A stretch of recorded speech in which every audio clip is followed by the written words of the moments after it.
Iran imeonya kuwa shambulio la Ukraine dhidi ya meli ya kibiashara ya Iran katika bahari ya Caspian halitapita bila majibu, huku waziri wa mambo ya nje wa Iran Abbas Araghchi akisema kuwa Tehran itaendelea kulinda maslahi yake ya kitaifa na kwamba wale waliohusika na tukio hilo watawajibishwa.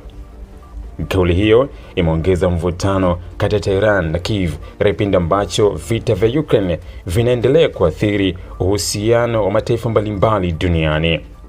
Kwa mujibu wa Iran, tukio hilo lilitokea baada ya meli ya kibiashara ya Iran kushambuliwa katika bahari ya Caspian na kusababisha mlipuko mkubwa ulioua mfanyakazi mmoja na kumjeruhi mwingine.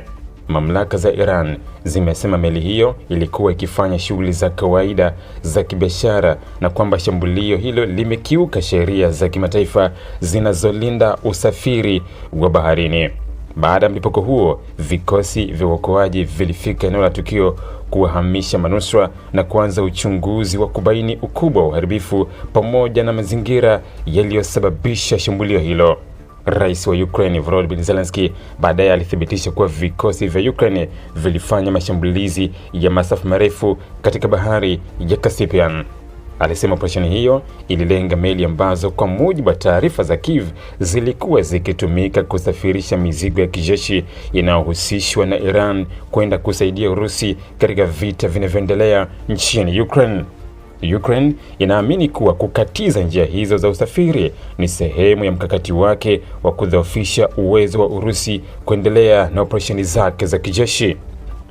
Katika ujumbe wake kupitia mtandao wa X, waziri wa mambo ya nje wa Iran Abbas Araghchi alisema shambulio hilo ni ukiukwaji wa wazi wa mkataba wa Umoja wa Mataifa na akadai kuwa lilifanywa kwa ushawishi wa Israel kwa lengo la kuhusisha mataifa ya Ulaya katika vita vinavyoendelea Mashariki ya Kati. Hata hivyo, Araghchi hakuwasilisha ushahidi wa kuthibitisha madai hayo wala hakueleza kwa kina sababu zilizomfanya kuihusisha Israel na operesheni hizo. Araghchi alisema pia amefanya mazungumzo ya simu na mkuu wa sera za mambo ya nje wa Umoja wa Ulaya Kaja Kallas pamoja na waziri wa mambo ya nje wa Urusi Sergei Lavrov. Katika mazungumzo hayo, alisema aliwaeleza viongozi hao kwa Iran yanayoshambulia hilo kuwa ni kitendo cha uchokozi kisichoweza kuvumiliwa na kwamba kile kilichofanywa na Kiev hakiwezi kupita bila jibu. Kauli hiyo imeonekana kuashiria kwa Tehran inatafakari hatua mbalimbali za kidiplomasia na nyingine za kujibu tukio hilo. Iran imeeleza kuwa italinda usalama wake na maslahi yake ya kitaifa kwa kutumia njia zote halali zinazoruhusiwa na sheria za kimataifa. Maafisa wa Tehran wanasema shambulio dhidi ya chombo cha kiraia ni jambo lisilokubalika na linaweza kuweka hatarini usalama wa usafiri wa baharini katika bahari ya Caspian, eneo ambalo kwa muda mrefu limekuwa na umuhimu mkubwa wa biashara na nishati kwa mataifa yanayolizunguka. Kufuatia tukio hilo, Wizara ya Mambo ya Nje ya Iran ilimuita kaimu balozi wa Ukraine mjini Tehran kwa ajili ya kuwasilisha malalamiko rasmi. Kwa mujibu wa shirika la habari la Iran, maafisa wa Iran walielezea shambulio hilo kuwa ni uhasama na la kihalifu na kumtaka mwakilishi huyo Ukraine kuwasilisha malalamiko hayo kwa serikali yake. Iran pia imesema kuwa vitendo vya aina hiyo vinaweza kuharibu zaidi uhusiano kati ya nchi hizo mbili.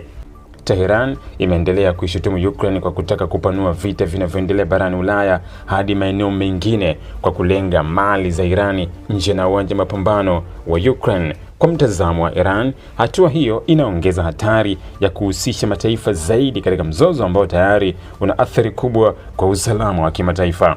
Aidha, tukio hili linaonyesha jinsi vita vya Ukraine vinavyoendelea kupanuka zaidi katika nyanja za kimkakati ambapo njia za usafirishaji, biashara ya baharini, ushirikiano wa kijeshi na taarifa za kijasusi zimekuwa sehemu muhimu ya ushindani katika pande zinazohusika, huku Iran ikisema kuwa shambulio hilo halitaachwa bila jibu,